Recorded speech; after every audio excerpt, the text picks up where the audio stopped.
Hi student, अभी तक आप लोगों ने देखा पीरियोडिक टेबल के बारे में। पीरियोडिक टेबल कैसे बना, क्या हुआ, उसके पूरा हिस्ट्री के बारे में। फिर उसके बाद पीरियोडिक टेबल की क्यों ज़रूरत पड़ी, कि उसके पीरियोडिक टेबल बनाने में किन किन लोगों का हाथ रहा है, कैसे कैसे किस तरह से पीरियोडिक टेबल सुधरते सुधरते अब आगे और जो पढ़ रहे हैं हम लोग मॉडर्न पढ़ रहे हैं, जिसके बारे में पिछले वीडियो में आप लोगों को बताया गया है स्ट्रक्चर के बारे में। मेंडलीव की पीरियोडिक टेबल को ही संशोधित करके बनाया गया था वो मोजले और उसके कुछ साथियों ने।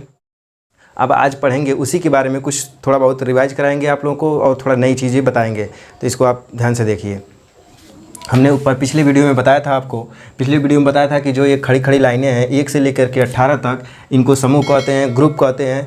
फिर उसके बाद इसमें 1 से लेकर के 7 तक ये क्या है, पट लाइनें हैं, जिनको हम आवर्त कहते हैं। ये हॉरिजॉन्टल लाइनें हैं, जो पट लाइनों को हॉरिजॉन्टल लाइनें कहते हैं, इनको आवर्त कहते हैं। जो खड़ी खड़ी लाइनें हैं इनको हम क्या बोलते हैं, समूह, ग्रुप।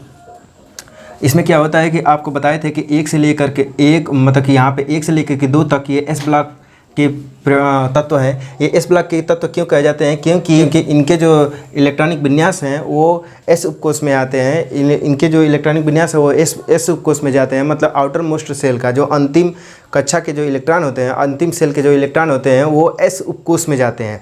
ये एस उपकोष में जाते हैं, इसलिए इनको एस ब्लॉक के तत्व कहे जाते हैं। पहले वाले मतलब 1A को मतलब कि फर्स्ट ए इसको बोला जाता है। फर्स्ट ए जो समूह मतलब कि ग्रुप है, इनको बोलते हैं हम लोग एल्कली मेटल। एल्कली मतलब कि क्षारीय धातुएं। उसके बाद ये सेकेंड जो है, सेकेंड ए को, इनको बोलते हैं एल्कली अर्थ मेटल, मतलब कि क्षारीय मृदा धातुएं। ये दो मतलब कि ये 2 से शुरू होती है और ये 1 से शुरू होती है। फर्स्ट वाले में हाइड्रोजन होता है।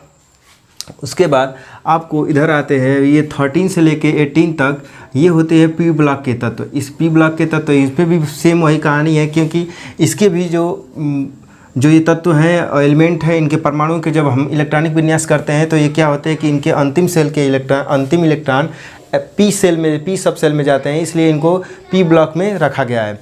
यहाँ से 13 से लेकर के और ये 0 तक, ये मतलब कि 0 समूह, ये 0 ग्रुप है, इनको 0 बोलते हैं। तो इसको यहाँ तक पूरा का पूरा रखा गया है।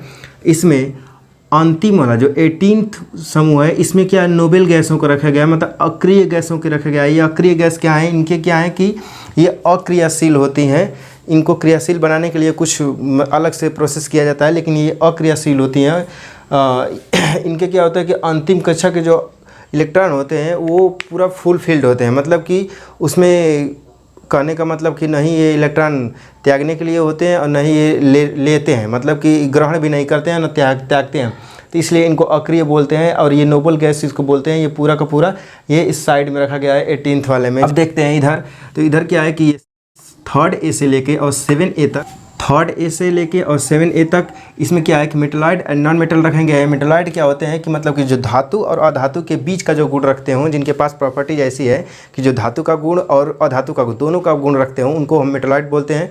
तो मेटलॉइड क्या होते हैं कि ये है, ये बोरान, और ये जो हम रेड लाइन ऐसे खींचे हैं ये यही है, मतलब बोरान, सिलिकॉन, जर्मेनियम, आर्सेनिक, यहाँ पे एंटीमनी, फिर उसके बाद एंटीमनी, टेलुरियम, फिर पोलिनियम, ये सभी क्या है, ये पूरा का पूरा ये मेटलॉइड है। और ये इतने का है कि नॉन मेटल है। और ये पूरा का पूरा क्या है, मेटल है, हाइड्रोजन को छोड़ करके, हाइड्रोजन क्योंकि गैस है। अब यहाँ पे ये डी ब्लॉक में हम आते हैं। तो डी ब्लॉक में यहाँ से लेके कि देखिए 3 से लेकर के अब 12 तक इसमें खड़ी लाइनें हैं।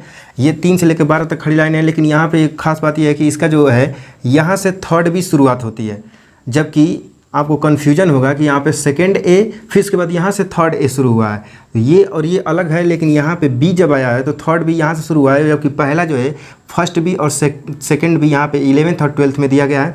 12th वाले समूह में, मतलब 11th वाले में और 12th वाले में, जबकि यहाँ पे तीसरे में 3rd बी, फिर बाद चौथे में 4th बी, पाँचवें में 5 बी, 6 बी, और उसके बाद 7 बी, ऐसे है। फिर उसके बाद 8, 9, 10 को एक में रखा गया है, एक में ही ऐसे ही रख दिया गया है। इनके में कोई नाम नहीं दिया गया है, सेम 8 वाले ग्रुप कहे जाएंगे।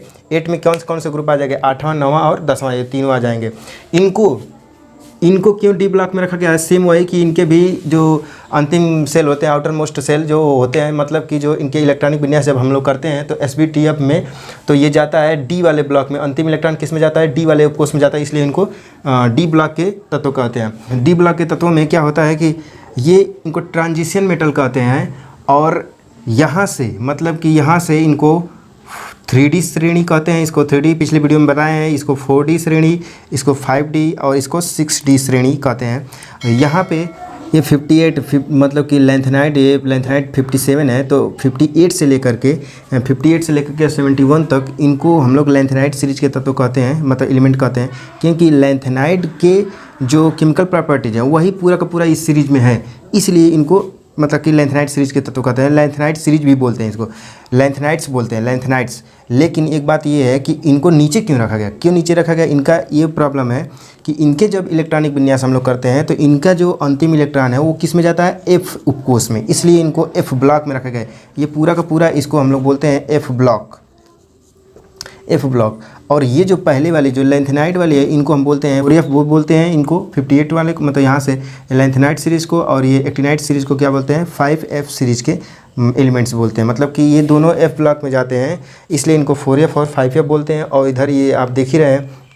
अब देखिए आपको याद करने का एक तरीका बताना चाहते थे हम, तो इसके क्या है, इस वीडियो के बाद हम बताएंगे कि आपको कैसे याद करना है इस शॉर्ट में।